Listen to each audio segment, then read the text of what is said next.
Harry got hurt, obviously that was when it was time to go.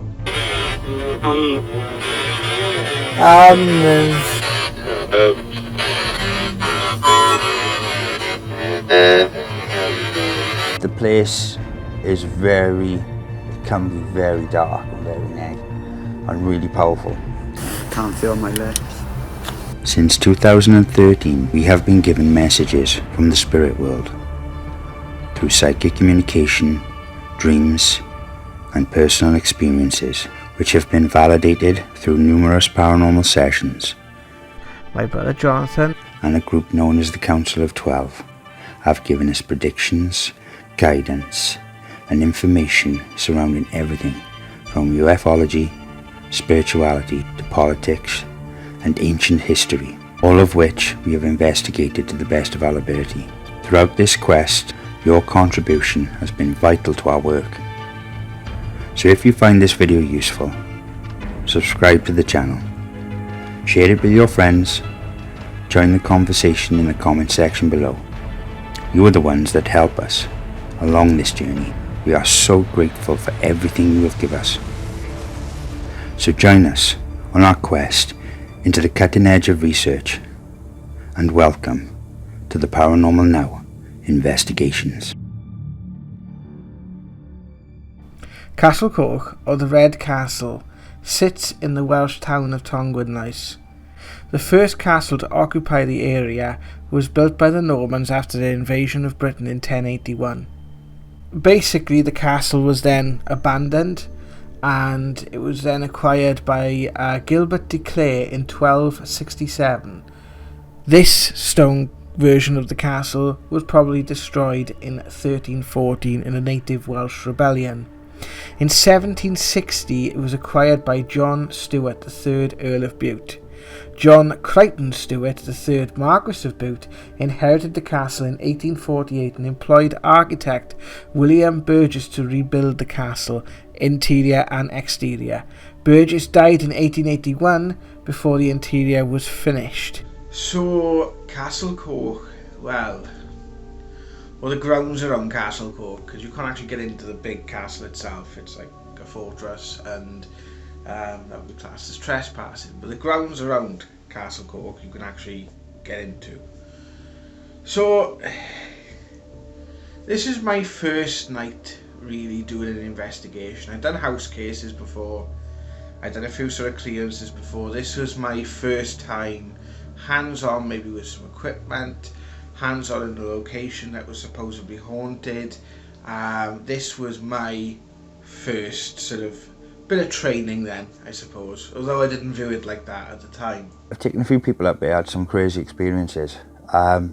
Things like my one mate, he's over in New Zealand. He was one of my investigators, James Bamford. Took a picture and there's a figure, like a hooded figure in the picture, and the picture came up as 666 and he only had 448 photos on there. Bizarre. I remember they run. I had to shout at them because they were running away. I said, you need to go back up there, like, because if you run away now, you'll never do it again. Me and Pippa and Gary went there this one time, and a boy stood in front of us trying to stop us going further up into the grounds. And he was quite tall, thin, dark hair, black cloak, black hair, black, but really black cloak, I would have said.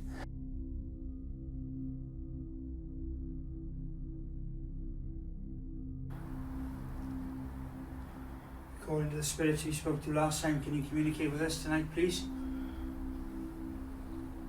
We know you tried really hard to communicate with us last time. Would you like to get your message across again?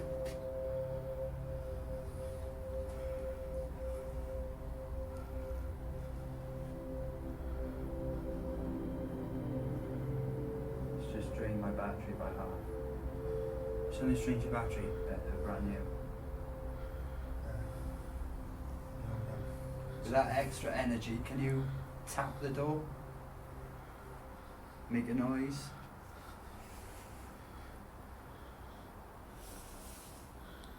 Can we fuzz the camera? got a whispering response then. Yeah, I actually heard that. It's like a whistle. Yeah. It's like... Yeah. And we pitching it's on the build up because it's drained the battery on the dictaphone, so... Check mine now. Mine seems to be okay. What was you trying to tell us last time? Was it shelter? Is that what you tried to say? We were calling out and we were asking for any spirit to make their presence known.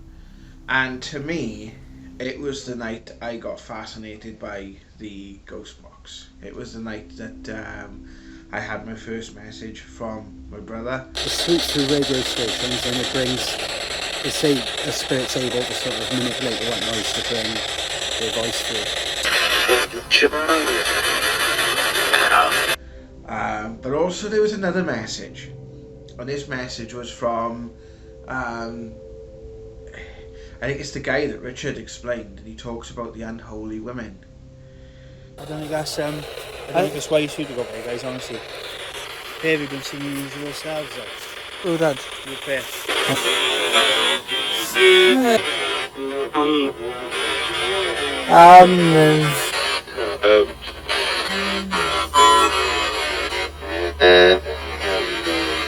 I picked the energy up of like a witch, and I didn't want to go further up into the grounds because I was having a warning. I didn't like it. The place is it can be very dark and very neg and really powerful. Is that you stopping us going up the hill then?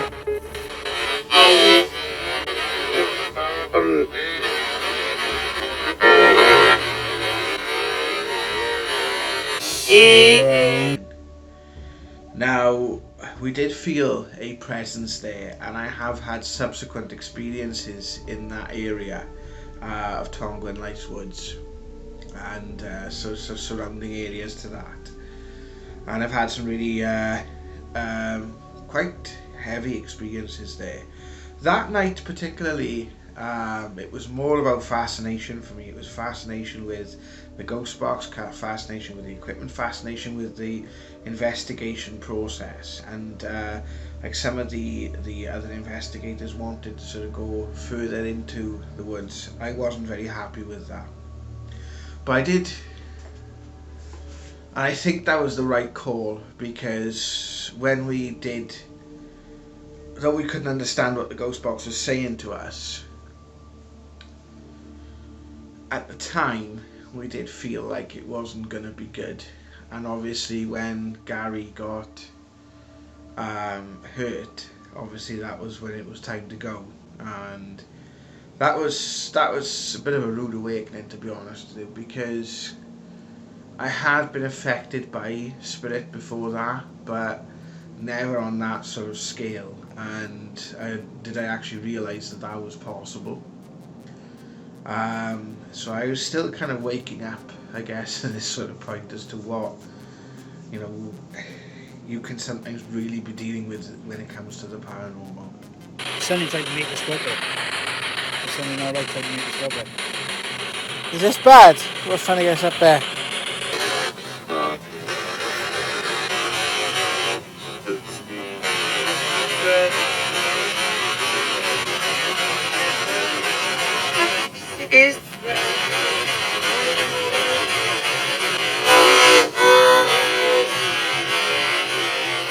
It's an upstairs bedroom. There is a point in the ghost box session when the boy, whoever he is, basically says, "Ask your brother." At this point, I am not aware as much with my communication with Jonathan and how much influence he's having over this journey.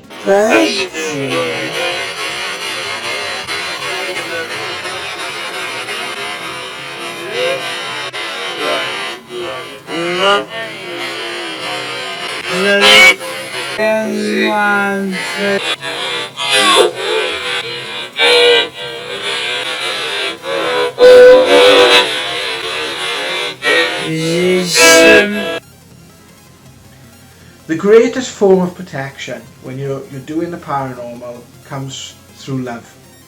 It comes through self-love and self-knowing. And I always give a meditation for people where I focus on the heart and everything that you love and everything you feel connected to, and you use that as a barrier, okay? And for some people they can use angels, other people they use God, Jesus, a deity, whatever they believe in, but it's the belief. It's the belief that actually helps them. Is that? See if I can take that. Flash once for yes. Once. Just did. Okay, 2 meter. Can you affect this again, please? Make your flash once. Are you a female? Does that just go red then? So like Jack can't see if it's going on this way. Make that go to red. Are you a female? Are you a male? Can you make your flash again, please? Oh, someone just played my hair. Are you trying to help us or warn us? You ask us, not responding to me. Are you trying to warn us about something bad? Make it go to yellow, please.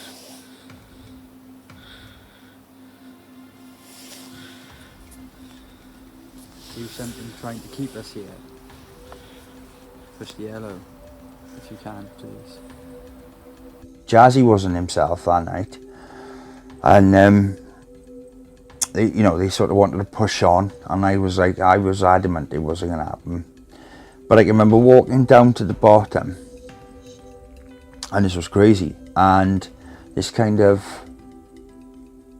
I can't explain it, it's hard to explain, it's kind of like these words sort of came out of my mouth, and it was some sort of, in my brain I could understand that it was some sort of witch thing, or wizard thing, or spell, if you like, but I couldn't, it was just coming out, it was just flowing out, and it was like with the power of 3 times 3 something said, I don't know what it was, it didn't make no sense to me, but it reeled off my tongue, and I can remember seeing this witch, and she sort of like, she didn't like it, whatever I said, she didn't like it at all, and I can remember, this is all, in one sort of night's investigation, and we used different equipment on the night, and it was a pretty strange night.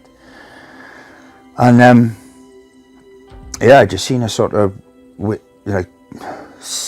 twist and disappear, like in this circle. She put a circle around herself, and she sort of like just disappeared. It was crazy. Feeling like the pressure on the back of my head. Yeah. Something like that.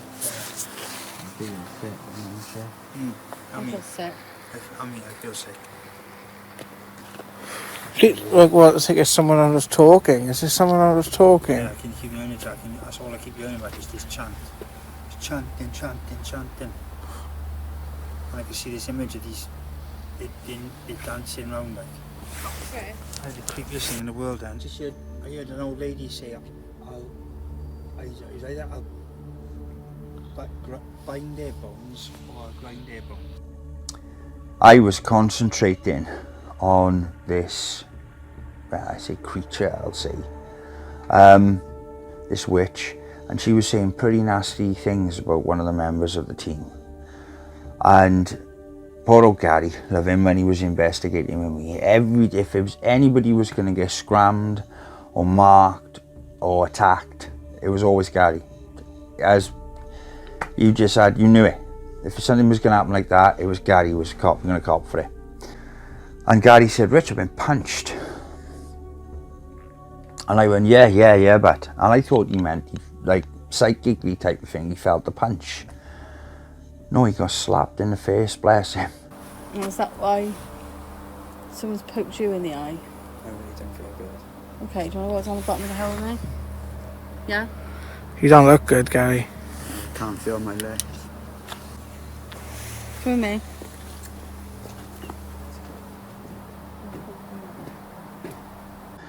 But when we got down to the bottom, and I can remember Gary was saying something to Pippa about his eye. I went over and he got punched in the eye. He physically had a mark where something had punched him in the face. Crazy. crazy night, crazy place. As a place to sort of experience the paranormal without it affecting another person, i.e. a case scenario, yeah, it was a bit of a rude awakening. So that's basically where I am with that.